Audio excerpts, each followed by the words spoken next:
My name is 𝐂𝐎𝐍𝐶. I'm a Utah real estate agent, and I just asked ChatGPT the top 5 most common questions people have in relocating here, and I'm about to answer all of them completely unfiltered. Will I feel out of place in Utah if I'm not Mormon? First of all, in case you don't know, the Church of Jesus Christ of Latter-day Saints, also known as Mormonism, is by far the #1 religious influence in the state of Utah. This is probably the top question I get asked, or at least it comes up quite frequently. I had this exact same concern when my family and I were thinking about relocating to the Salt Lake City area, and I gotta say, it's really not that big of a deal. People make it seem like it's gonna make or break their experience in Utah, but honestly, you're gonna find certain groups that you don't agree with anywhere in the country. What I do like about the Utah culture, and what my family really appreciates about the Utah culture, tends to be a lot more conservative. It's very family oriented, and though we may not agree with the belief system of the LDS Church, they make great neighbors. I think there's probably a pretty strong correlation between people who grow up in a religious environment and things like higher rated school districts, lower crime stats, things like that compared to other metro areas. So I don't think you're necessarily gonna feel out of place. I think you just need to find your friend group and get involved, and you're gonna find people who you jive with. #2, is Utah too family-centered if I'm single or don't have kids or I'm not from here? Again, Utah is a very family-friendly state. People tend to have large families here in the first place. A lot of that has to do with cultural and religious influence, but it's a pretty big city. I mean, there's 2 million people that live in the Salt Lake Valley, not just downtown Salt Lake City. So you're gonna find people from all over the country. Not to mention Utah is a booming market when it comes to economics and job growth. So we get people relocating here all the time.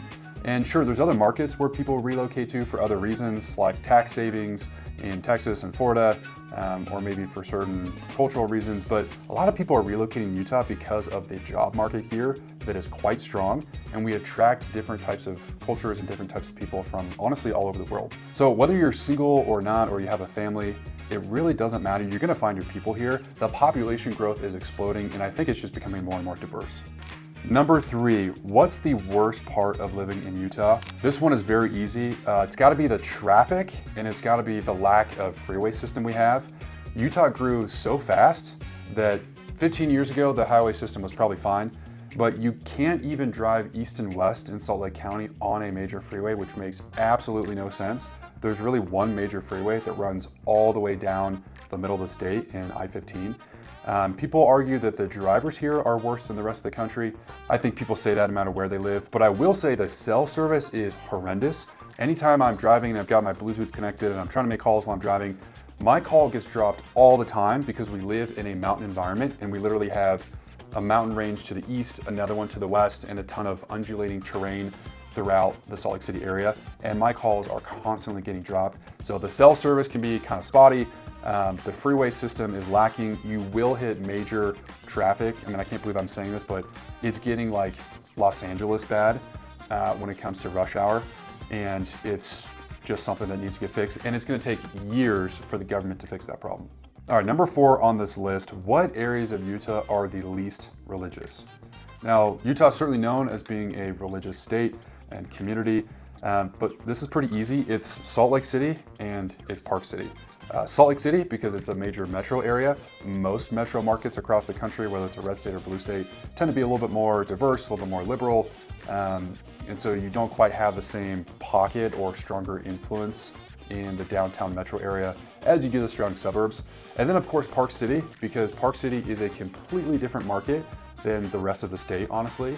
It's one of the highest price points in the entire country, and it tends to be someplace where people buy second homes or vacation homes. And Park City is honestly just a tourism market. Yes, there are locals that live there throughout the year. Honestly, it's kind of weird because they live up in the mountains where there's not much to do in the summertime, but it's really a tourism market that explodes in the wintertime.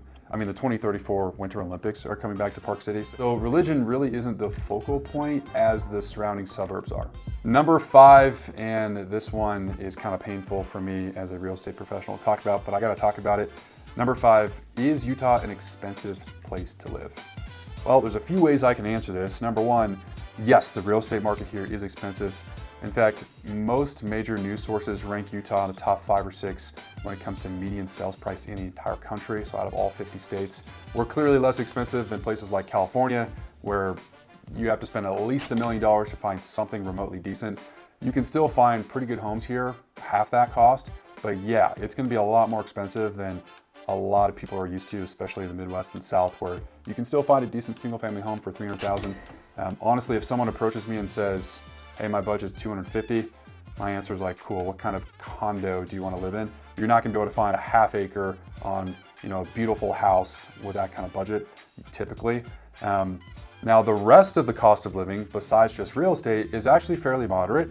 Our taxes, overall effective tax rate is kind of in the middle of the 50 states. So if you factor property tax, income tax, sales tax, our overall taxed rate is about the middle of the 50 states.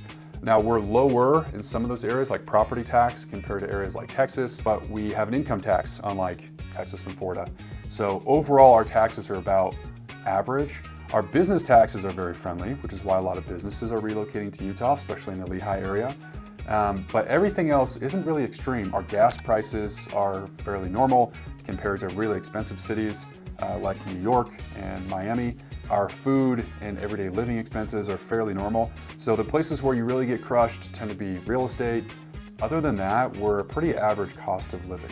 That being said, if you want to live here and own a house here, it's tough to do that if you're not either a dual income household or if at least one person in the household makes a pretty good income.